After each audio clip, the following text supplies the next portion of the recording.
Les fortunes de Guyane, sociologie politique d'un groupe au privilège intersectionnel. C'est le nom de cette thèse dont on va parler ce matin, soutenue il y a quelques mois seulement, car, et c'est un paradoxe, d'un côté, certes en Guyane, une personne sur deux vit sous le seuil de pauvreté, mais dans le même temps, la bourgeoisie locale est en moyenne la plus riche de France. Alors, pas de milliardaires, aucun empire industriel tel qu'on peut en trouver dans d'autres régions de l'Hexagone ou même des Antilles, mais les données fiscales nous apprennent que les contribuables à l'ISF ici en Guyane, donc l'impôt sur la fortune, font partie en moyenne des personnes les plus riches de tout le pays. La donnée foncière, autrement dit les grands propriétaires terriens, étant fondamentale pour expliquer cette accumulation de capital. Alors qui sont-ils ? Comment fonctionne ce milieu ? Y a-t-il des particularités de cette classe sociale ici en Guyane dans les rapports de pouvoir qui s'entretiennent ? Pour en parler, Lise Gillot est notre invitée ce matin. Bonjour. Bonjour. Et merci beaucoup d'avoir accepté notre invitation, Lise Gillot. Merci. Vous êtes donc l'autrice de cette thèse dont je rappelle le titre, Les fortunes de Guyane, sociologie politique d'un groupe au privilège intersectionnel. C'est le résultat d'un long travail que vous avez effectué durant plusieurs années de recherche. J'aimerais déjà, pour qu'on lance la discussion en perdant le moins de monde possible, que vous reveniez sur ce mot, cette expression privilège intersectionnel. Qu'est-ce que ça veut dire et pourquoi finalement c'est important d'avoir cette donnée-là, cette approche à l'esprit pour comprendre votre travail ? Alors, l'intersectionnalité, c'est un concept qui est né parmi les féministes afro-américaines dans les années 70, qui a été théorisé par Crenshaw. Et en fait, ce concept, il est passé dans le domaine scientifique pour proposer d'articuler les relations de pouvoir entre elles, puisque très vite, il m'est apparu dans mon enquête que non seulement la richesse économique était basée sur des questions de patrimoine, des questions matérielles, mais aussi on retrouvait une surreprésentation de certaines personnes, notamment des hommes plutôt âgés de plus de 50 ans. On retrouve certaines catégories ethniques surreprésentées. On retrouve une majorité de personnes qui sont mariées, alors que le mariage, c'est une minorité de Guyanais qui le sont aujourd'hui. Et donc, j'ai interrogé toutes ces données-là pour essayer d'articuler les ressources sociales de la richesse économique, en fait. Le point de départ, les Gillot, de cette thèse, à la base, c'est quoi ? Vous aviez quel questionnement, finalement, quelles interrogations ? Ça part de quoi ? Il part de quoi, ce travail ? Il part d'une envie de comprendre les questions coloniales depuis les personnes qui ont un rapport plutôt privilégié dans la société, parce que souvent, en tant que sociologue, on a tendance à étudier les personnes plutôt défavorisées, les personnes qui sont dans la précarité, et finalement des publics qui sont plutôt faciles et qui sont aussi des publics que les institutions qui financent les thèses ont envie de connaître pour mieux agir, donc plutôt en vue d'agir sur la société, d'améliorer la société. Oui. Mais du coup, on interroge très peu l'autre côté des inégalités, qui sont ceux qui en tirent parti. Donc en fait, pour résumer, on connaît, on comprend mieux les pauvres que les riches, quoi. C'est bien ça ? Exactement. Ouais. Puisque jusqu'à aujourd'hui, d'ailleurs, on a très très peu de données sur les richesses. Moi, j'ai commencé mon enquête avec une recherche de chiffres en questionnant, par exemple, le comité du secret statistique, qui sont les bases de données qui sont utilisées par l'INSEE, qui sont utilisées aussi par les gouvernements. Donc, c'est vraiment les bases de données officielles. Mais le problème, c'est qu'elles sont très coûteuses, que les démarches administratives pour y avoir accès sont très longues et qu'il y a des clauses de confidentialité qui sont compliquées à respecter, parce qu'en Guyane, c'est un petit milieu. On pouvait vite faire des recoupements pour savoir qui était qui. Et du coup, je me suis départie de cette envie de recherche numérique. Je sais que ce sont des multimillionnaires et non pas des milliardaires. Mais ma recherche, c'est une recherche qui se base sur une enquête réputationnelle, où en fait, je suis donc partie d'une personne qui m'a été recommandée par quelqu'un qui sait que cette personne était millionnaire, qui ensuite m'a ouvert son carnet d'adresses pour que je puisse rencontrer d'autres personnes, et j'ai procédé de la même façon jusqu'à retrouver la même vingtaine de noms. Et une fois que je les ai eu interrogés, la majorité d'entre eux, j'ai arrêté et j'ai commencé à analyser. Donc voilà, c'est une étude réputationnelle. Ouais, la sociologie, c'est pas uniquement se contenter d'avoir des idées sur la société. Il y a besoin d'avoir une méthodologie précise pour mettre des grandes théories à l'épreuve du terrain. Donc ça passe, et vous avez commencé à le dire, par des entretiens, des enquêtes sur le terrain. Comment est-ce que vous avez enquêté, Lise Gillot, pour cette recherche-là, dans le résumé de votre thèse, vous expliquez qu'il y a eu une observation participante de 2 années au sein d'un club service de de Cayenne, concrètement, ça veut dire quoi ? Est-ce que vous pourriez revenir sur ce point-là ? Oui, tout à fait. En fait, je me suis vite rendu compte que les entretiens n'allaient pas suffire dans le sens où j'avais affaire à des personnes qui avaient l'habitude d'avoir une parole publique, donc une parole relativement contrôlée, qui maîtrise le langage. Et du coup, tout ce qui était privé, tout ce qui n'était pas forcément dit, il fallait que je le trouve d'une autre façon. Oui. J'ai utilisé 2 façons. La première, ça a été d'avoir des entretiens avec des témoins. J'ai fait 35 entretiens avec des salariés, des membres de la famille, des DJ de soirées UP. Voilà, des personnes qui fréquentent ce milieu sans en faire partie, mais qui du coup ont quand même de l'info. Et surtout, je me suis basée sur 2 ans d'intronisation. J'ai été parrainée et intronisée dans un club-service qui m'a permis de fréquenter au long de cocktails, de repas, d'actions, de réunions, des personnes influentes dans le milieu politique, médiatique, économique, et d'observer les pratiques qui m'étaient alors inconnues. Et même d'intégrer les codes, en fait, pour me sentir à l'aise, pour apprendre à avoir des conversations de base qui permettent de comprendre les choses en profondeur. Et le contact avec toutes ces personnes-là, du coup, ça se passait comment et comment est-ce qu'elles regardaient finalement le travail que vous étiez en train de faire ? Alors, en fait, les personnes savaient que je faisais une thèse sur les leaders de l'économie guyanaise, mais je ne leur disais pas, bon là je suis en train de vous observer. J'agissais en fait comme un membre du club, c'est-à-dire que je participais aux actions, je participais aux réunions et je me suis vraiment engagée. Donc le fait d'avoir été aussi discrète m'a aussi permis de pouvoir observer de façon plus neutre et plus objective ce qui est en train de se passer. Oui, et je pense que c'est important de le dire dès maintenant, c'est ce que vous m'avez dit tout à l'heure juste avant d'entrer en studio. Je n'ai rien contre ces personnes, il n'y a rien de personnel. C'est important de le dire quand même, le but de cette recherche, c'est vraiment de mettre au clair certaines idées reçues et les structures sociales en fait qui façonnent la société guyanaise. Voilà. Comme je disais, en fait, j'analyse donc les rapports de domination de classe, de genre, de race, donc les rapports de domination intersectionnelle. Ouais. Et ce qui m'intéresse, c'est de comprendre des mécanismes. C'est un système. Si moi, j'étais née dans une famille où mon rôle était de reprendre l'entreprise familiale et de la faire fructifier, j'aurais sans doute agi de la même façon parce que le milieu dans lequel on vit nous détermine au moins en partie, enfin de façon importante. Et du coup, mon but n'est pas de pointer Pierre-Paul Jacques et mon travail est donc anonymisé. Je ne donnerai pas de nom, bien sûr. C'est plutôt de comprendre comment ça fonctionne, pourquoi ça fonctionne, quelles sont les ressources sociales de la richesse économique. Je vais reprendre une phrase du sociologue Pierre Bourdieu qui disait la sociologie dérange. Son but, c'est quand même de dévoiler, de mettre en lumière des mécanismes de production d'inégalités, d'interroger les rapports de domination. Historiquement, la sociologie a toujours été attaquée parce que justement, elle venait remettre un petit peu en question, voire beaucoup l'ordre établi. Est-ce que dans votre cas, tout au long de votre travail, vous avez senti, Lise Gillot, que c'était un sujet sensible et particulièrement tabou ? En fait, j'ai senti que c'était des sujets qui étaient abordés de façon informelle, oui, très souvent, avec parfois des idées reçues qui ne correspondaient pas à ce que je retrouvais, moi, dans mon enquête de terrain. Mais j'ai l'impression que tout le monde sait un peu comment fonctionne ce petit milieu élitaire. Oui. Mais il n'y a jamais eu, en fait, d'études approfondies sur le sujet et c'est vraiment un engagement scientifique aussi, de choisir des sujets qu'on sait qui vont permettre d'avoir une compréhension des rapports de classe au sein de la société guyanaise. Oui, c'est un choix scientifique engagé, c'est une sociologie critique. De quel œil est-ce que vous regardez justement la présence, la place de ce sujet-là dans, allez, on va dire le débat public guyanais finalement ? En fait, c'est un sujet qui est peu abordé. Déjà, il n'y a pas d'école doctorale de sciences politiques en Guyane pour l'instant.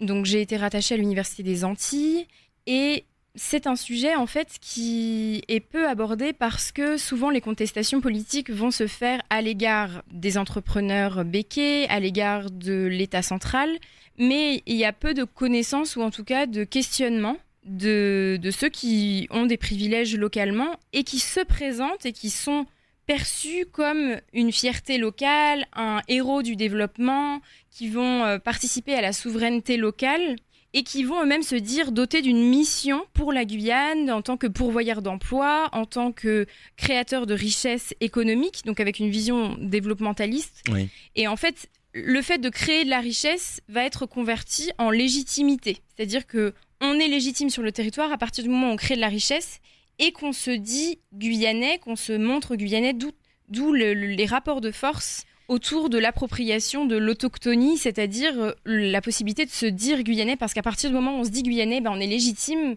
de faire du profit sur le territoire. Or, toutes les personnes que j'ai interrogées ne sont pas forcément d'origine guyanaise, mais celles qui ne le sont pas vont mettre en place tout un vocabulaire, des manières de se présenter, une ouverture culturelle pour montrer qu'elles sont bien ancrées sur le territoire. Et d'ailleurs, c'est l'une des stratégies qui est utilisée par les entreprises béquets. J'interrogeais un béquet assez connu antillais. Je lui demandais s'il connaissait le réseau local des entrepreneurs et il me disait non. Mais mon directeur en Guyane, lui, il est très inscrit dans le petit milieu. Il connaît tout le monde. Il a un grand réseau. Et du coup, en fait, il y a une forme de délocalisation qui est financée aussi parce que du coup, on paye des gens qui s'y connaissent, qui est financé pour pouvoir avoir accès à ce réseau qui est essentiel pour pouvoir avoir accès notamment aux ressources publiques, puisque se présenter en tant que Guyanais légitime va aussi permettre d'avoir des facilités au moment des marchés publics, des demandes de subventions, de certains ajustements fiscaux. Et donc, cette ressource politique-là, elle est essentielle dans une économie de transfert. Mais ça, j'ai l'impression, Lise Gillot, au final, que c'est la même chose quasiment dans tous les territoires, dans tous les pays. Le fait, finalement, qu'une classe dominante à un endroit se dira, voilà, regardez, j'ai de la famille qui vient de tel endroit, je suis légitime pour occuper la place que j'occupe aujourd'hui. Est-ce qu'il y a des particularités, finalement, dans ce que vous avez observé, des particularités sur la situation qui est propre à la Guyane ? C'est une bonne question. Il y a quelques particularités. Après, je n'ai pas fait une étude comparée non plus. Oui. Donc, je ne pourrais pas vous dire en détail toutes les particularités que j'ai observées. Mais en tout cas, ce que j'ai pu voir, c'est notamment le fait que l'élite économique de Guyane n'est pas forcément dotée d'un capital culturel extrêmement élevé par rapport à certaines élites de l'Hexagone, qui accumulent de grands diplômes, qui vont se présenter à travers le fait qu'ils sont des intellectuels, qu'ils participent au marché de l'art. Ici, il n'y a pas on va dire, les formes culturelles légitimes dans l'Hexagone, avec un marché de l'art développé, un opéra. Et donc, ça ne veut pas dire qu'il n'y a pas des pratiques culturelles dominantes. Par exemple, notamment le fait de participer au carnaval de Guyane dans certaines soirées huppées. Oui, c'est une forme de démarcation. Mais on va dire que cet aspect artistique et intellectuel, il est assez faible et que la majorité des enquêtés sont diplômés, mais plutôt dans le domaine des finances, du commerce, des sciences dures. Donc ça, c'est une particularité que j'ai observée. Et aussi les questions liées à la colonisation. Je ne sais pas si on va y revenir. On y reviendra dans quelques minutes. Okay. J'aimerais d'ailleurs qu'on s'arrête sur votre propre démarche, Lise Gillot. On va le dire clairement, vous êtes blanche, vous êtes originaire de l'Hexagone. L'image du chercheur blanc qui vient de l'Hexagone, on sait comment ça a pu et comment ça peut être pris encore aujourd'hui. Est-ce que dès le départ de votre travail, vous aviez conscience de tout ça ? Oui, tout à fait. C'est pour ça qu'en fait, j'ai voulu aborder ce sujet-là et que je suis pas venue pour étudier des populations qui seraient dans un rapport de pouvoir, on va dire, inégalitaire, où moi je serais en position dominante, ce qui est souvent le cas dans les recherches en anthropologie, par exemple, où je me suis dit non, en fait, là, je vais arriver avec des privilèges, je vais m'en servir pour étudier des personnes qui, au niveau économique, sont plus privilégiées que moi, puisque les doctorants vivent quand même dans une certaine précarité. Après, c'est vrai que j'ai un capital culturel aussi qui faisait que, au niveau des diplômes, peut-être il y a certains moments où le rapport de force, il était plus en ma faveur face à certains enquêtés qui étaient plutôt des autodidactes. Mais en tout cas, au niveau économique, j'étais clairement dans un rapport de force qui m'était défavorable. Et donc j'ai voulu utiliser ma position pour étudier des personnes en position de domination, et aussi ça a été à la fois défavorable et à la fois favorable, dans le sens où le fait d'être métropolitaine m'a permis aussi d'aborder les choses avec un côté ingénu, une curiosité qui permettait de dire des choses qui n'auraient peut-être pas été dites ou sous-entendues si j'étais née en Guyane. Oui. Et d'ailleurs, il y a un chef de service de la Chambre du commerce et de l'industrie qui m'avait dit qu'il aurait préféré que cette thèse soit faite par une Guyanaise. Et donc, oui, il y avait des moments où on me disait « ce serait bien que tu parles créole, tu auras accès à plus d'informations ». Auprès d'un enquêté aussi, j'ai senti qu'il faisait un peu de la rétention, alors même que d'autres personnes qui étaient allées le voir dans le même contexte que moi m'ont dit qu'il était hyper bavard. Donc ça a joué un peu en ma défaveur, mais il y a aussi eu des côtés pertinents et intéressants, notamment le fait que les entrepreneurs d'origine métropolitaine ont pu aussi plus facilement se confier sur le fait d'être métropolitain en Guyane, qu'est-ce que ça impliquait, et notamment les traitements défavorables qu'ils ont pu vivre, eux, au nom de leur origine. Je continue de citer une phrase extraite du résumé de votre thèse, parce qu'elle n'a pas encore été publiée. Je vous cite: le terrain apparaît prédominé par des individus aux dispositions similaires, l'âge, le genre, les origines ethniques. Est-ce qu'il y a un profil type, entre guillemets, qui se dégage finalement, Lise Gillot, pour décrire les individus qui appartiennent à cette classe sociale? Oui, alors j'en profite pour répéter que j'interroge donc les fortunes qui habitent et investissent majoritairement en Guyane, qui sont donc des multimillionnaires de seconde zone, qui ne sont pas milliardaires, oui. Et donc ils ont une position secondaire dans le palmarès. Pour être bien précise, donc j'ai choisi de ne pas étudier les béquets, où je les ai étudiés, mais plus pour avoir des informations, mais c'était pas mon échantillon d'études. Et je n'ai pas non plus étudié les grands patrons des grandes firmes métropolitaines qui ont des succursales en Guyane. Merci.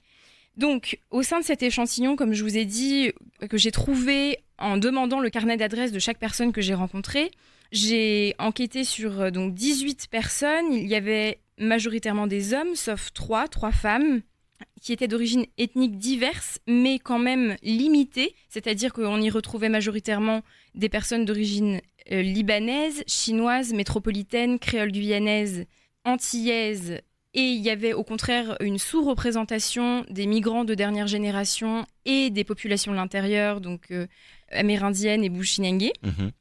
Et au niveau de l'âge, c'était majoritairement des personnes de plus de 50 ans, souvent sur le départ à la retraite, qui passaient la main lorsque c'était possible.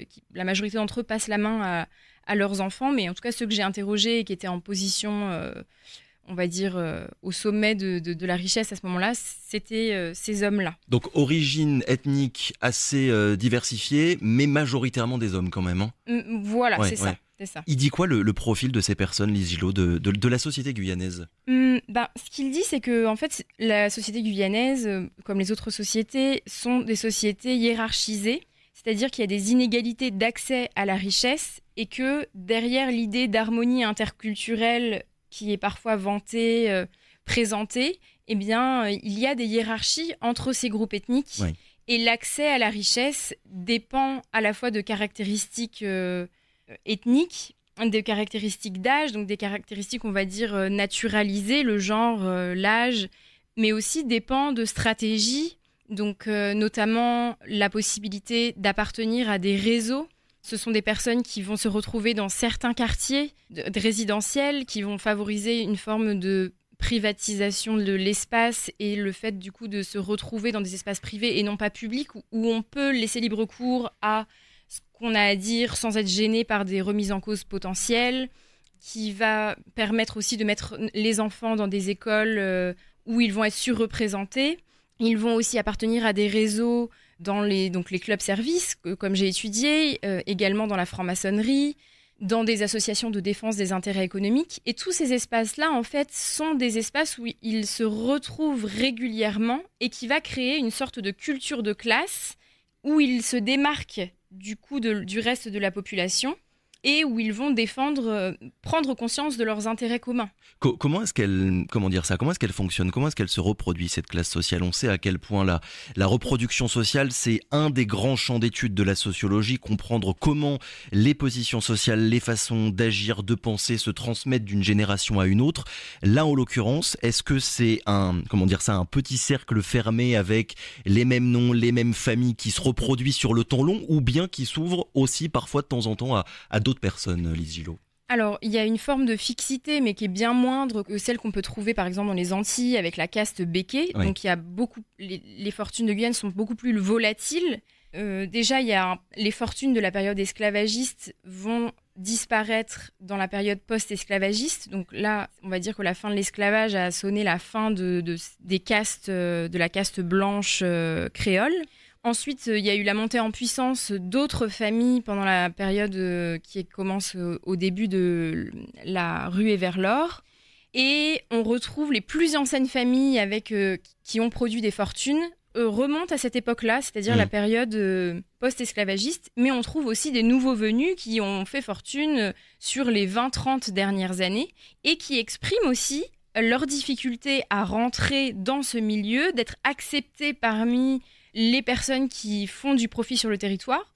Ou, par exemple, une enquêtée m'expliquait qu'elle avait eu affaire carrément à ce qu'elle appelait une nomenclatura de la classe guyanaise qui lui aurait mis des bâtons dans les roues parce que quand ils se sont rendus compte que cette entrepreneuse montait en puissance, eh bien, par divers moyens de pression, de procès, de répandre des rumeurs, eh bien, ils ont empêché sa montée en puissance jusqu'à ce qu'ils ne puissent plus l'empêcher et qu'ils soient obligés de la reconnaître. Vu qu'on parle un petit peu d'histoire, est-ce qu'il y a un point commun, on va dire, dans l'origine économique des grandes fortunes guyanaises? Est-ce que, voilà, comme pour les profils tout à l'heure, dont on a parlé, vous avez pu définir une origine type, une raison initiale finalement qui explique la position sociale qu'occupent aujourd'hui toutes ces personnes? Alors, je dirais que déjà, la richesse n'est pas basée que sur des données économiques et je ne suis pas économiste, donc je ne vais pas expliquer on va dire, les caractéristiques du marché guyanais qui font que. Mais ce que je peux dire, c'est que la majorité d'entre eux font partie de niches économiques, c'est-à-dire qu'ils bénéficient du coup de rentes de monopole dans des marchés qui sont petits où il n'y a pas beaucoup de concurrents. Je peux dire aussi que le marché du foncier, de l'immobilier a pris une place énorme ces dernières années, avec une montée des prix exponentielle suite à l'augmentation de la démographie, voilà, l'augmentation de la valeur des prix du foncier. Donc ça a avantagé les anciennes familles qui avaient déjà beaucoup de terrain et qui aussi ont pu partir de ces mannes pour parfois sécuriser des intérêts d'entreprise. Et d'ailleurs, quand ils partent à la retraite, ces personnes souvent vont garder de l'immobilier pour assurer une retraite confortable. Alors, la grande donnée, quand on s'intéresse aux mécanismes, on va dire, de l'histoire qui ont produit les réalités d'aujourd'hui, vous avez commencé à en parler depuis tout à l'heure, mais je pense que c'est important d'y revenir. La donnée qu'il faut avoir en tête sur le cas précis de la Guyane, c'est l'héritage colonial. Oui. En quoi la période coloniale, Lise Gillot, a eu une incidence sur la formation de cette classe sociale? Il y a plusieurs conséquences, il y a plusieurs effets de la colonisation sur la société guyanaise et sur cette élite économique plus particulièrement. Déjà, c'est la structure ethnique que j'ai présentée tout à l'heure, c'est-à-dire qu'on a très peu de migrants de dernière génération et surtout de populations de l'intérieur qui sont donc des populations autochtones et qui en fait ont été privées de leur citoyenneté jusqu'en 69 et ce qui a retardé aussi leur entrée dans des logiques d'accumulation capitaliste. Et donc, ça, c'est un premier élément. Ensuite, il y a aussi on va dire les ressources qui vont être mises en valeur par ces personnes, et notamment la question de la blanchité. C'est-à-dire que l'élite économique que j'ai étudiée, ce sont des personnes qui vont parler majoritairement le français, un français plutôt courant, voire soutenu. Ce sont des personnes qui voyagent très régulièrement dans l'Hexagone, qui détiennent des franchises de grands groupes métropolitains, qui possèdent parfois des entreprises à Paris, des logements, qui font partie des personnes qui voyagent le plus dans l'Hexagone pour des études, pour un premier emploi, pour se soigner aussi, parce que l'accès aux soins est considéré comme meilleur à l'Hexagone. Donc il y a ce qu'on appelle le label métro. Le label métro, ce que Audrey Célestine explique qu'en fait, c'est ce label qui fait que le fait d'être métropolitain ou de revenir de l'Hexagone va doter les personnes d'un avantage puisqu'ils vont être considérés comme dotés de plus d'efficacité, associés au progrès, vs les populations locales qui, elles, seraient plutôt feignantes, soumises à leurs sentiments pas rationnels. Voilà. Et donc, du coup, ces représentations-là, elles jouent. Et donc, les pratiques de cette élite, je l'ai bien observé dans le club dans lequel je suis entrée, les pratiques sont très liées à la blanchité, plus que dans le reste de la population. Mais par ailleurs, il y a toute une rhétorique de l'autochtonie, comme je le disais. Donc au niveau du discours, on est plus dans l'autochtonie parce que faire la démonstration de sa guyanité, de son ancrage local, c'est une légitimité très importante. Ouais.